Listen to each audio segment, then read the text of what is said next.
राधा स्वामी जी। आज के सत्संग की वाणी गुरु अर्जुन देव जी की है। सगल दुख का डेरा बन्ना संत दूर मुख लाई। जब हम भजन करके दोनों आँखों के बीच तक शरीर को खाली करें, 10वीं गली खोजें, ऊपर ब्रह्मा के देश में जाएं और फिर ब्रह्मा से पार ब्रह्मा के देश में पहुँचें, तो वहाँ संतों की मंडलियाँ हैं। हर एक आदमी के अंदर करोड़ों देश, करोड़ों खंड ब्राह्मण हैं। ईश्वर परमेश्वर है।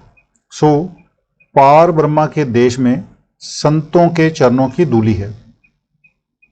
जब हम उसमें स्नान करेंगे तो हमारे जन्मों जन्मों के जितने पाप हैं सारे नाश हो जाएंगे। ये संत सतगुरु से मिलने का फायदा है। दुनिया में दो हस्तियां ही परोपकारी और पूजा के काबिल हैं, एक संत और एक राम।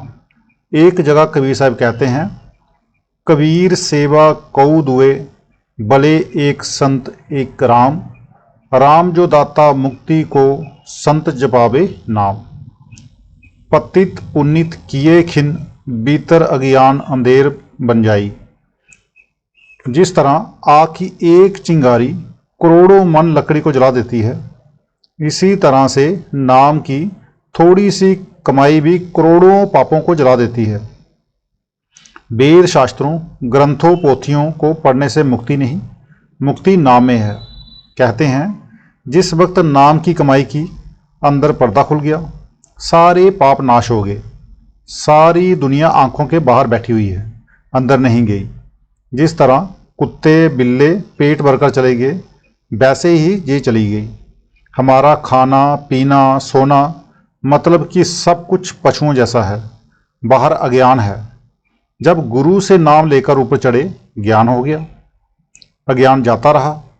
इस तरह गुरु से मिलने का एक तो ये फायदा हुआ, दूसरे वह जो जुक्ति देता है यानी नाम देता है, उसके जरिए सारे पाप नाश हो जाते हैं।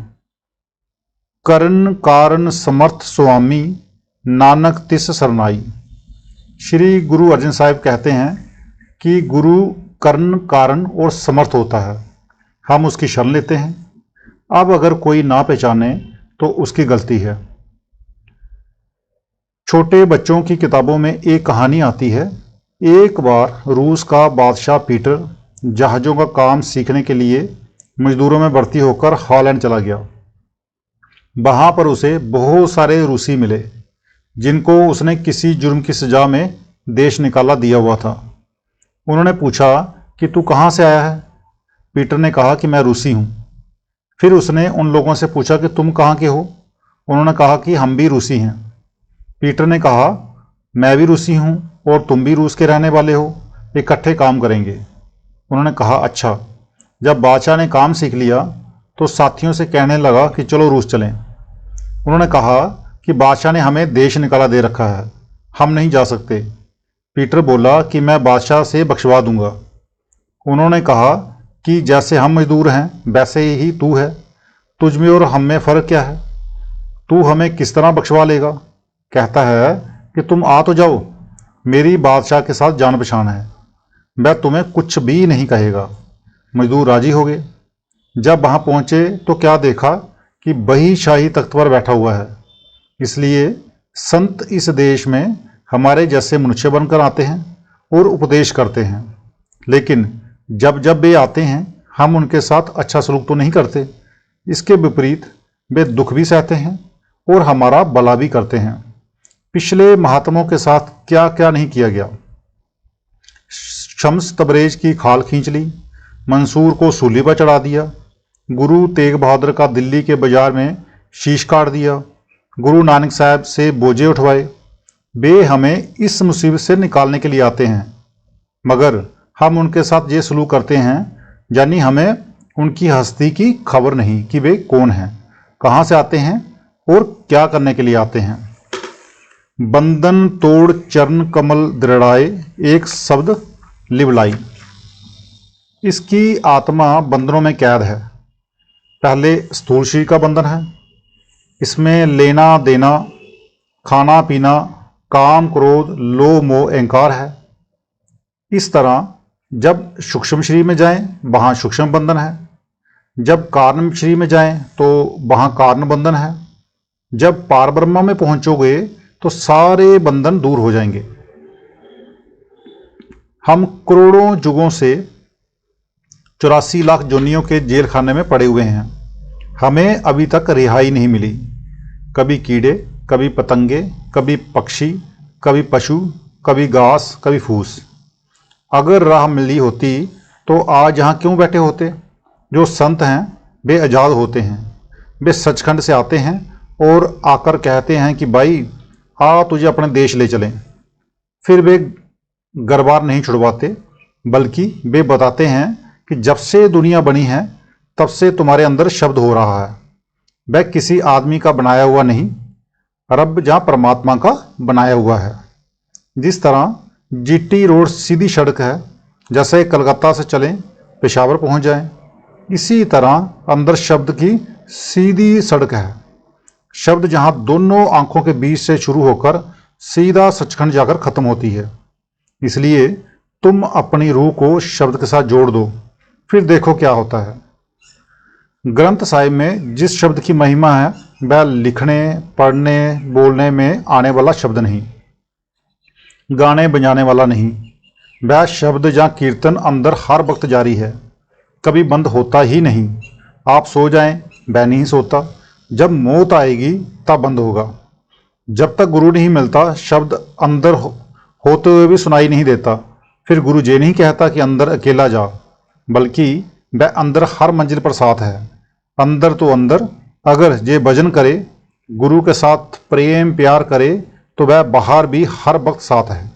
कलकत्ता जाओ सामने है, बम्बे जाओ सामने है, इंग्लैंड जाओ सामने है, मतलब कि हर जगह साथ है। जो महात्मा इतना उपकार करे फिर हम उसका हुक्म ना माने, यानी भजन ना करें, कमाई ना करें, तो बड़ा अफसोस है। हमारा हृदय मैला है, हम उन्हें मनुष्य समझते हैं, अपने जैसा आदमी समझते हैं। अंधकूप बिखिया ते काड़ियो, साच शब्द बन आई। हर एक आदमी के अंदर अमृत बरस रहा है, वह इसकी दौलत है। जब तक कोई पूरा गुरु नहीं मिलता इसकी दौलत लूटी जा रही है।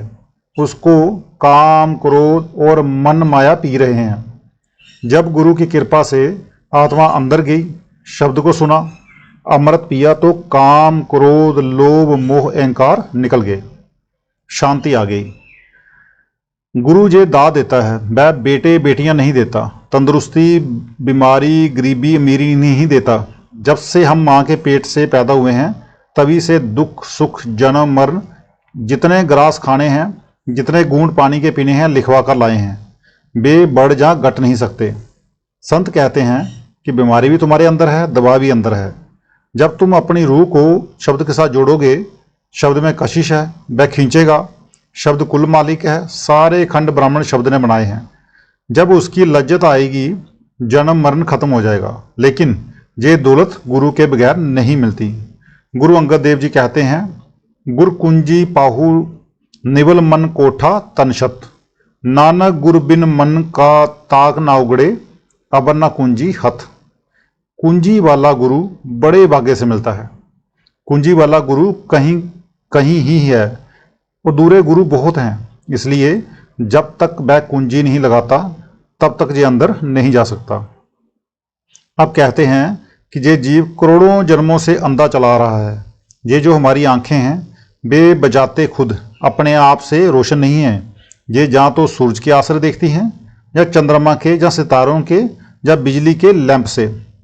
जहाँ ये पांच चीज़ें नहीं वहाँ ये काम नहीं कर सकती। ये फना हैं और फना चीज़ों को देखती हैं। जो असली आँख है वह इसके अंदर है। जब वह आँख खुलेगी तब ये सुजाखा होगा, अगर नहीं खुली तो ये अंधा आया और अंधा ही चला गया। गुरु अमरदास जी कहते हैं, माइया दारी अत अन्ना बोला, शब्द ना सुनी बहु रोल बचोला। ये अंधा भी है और बहरा भी है। बहरा इसलिए कि इसके अंदर बेप्यारी से प्यारी धुनें हैं, मगर ये नहीं सुनता।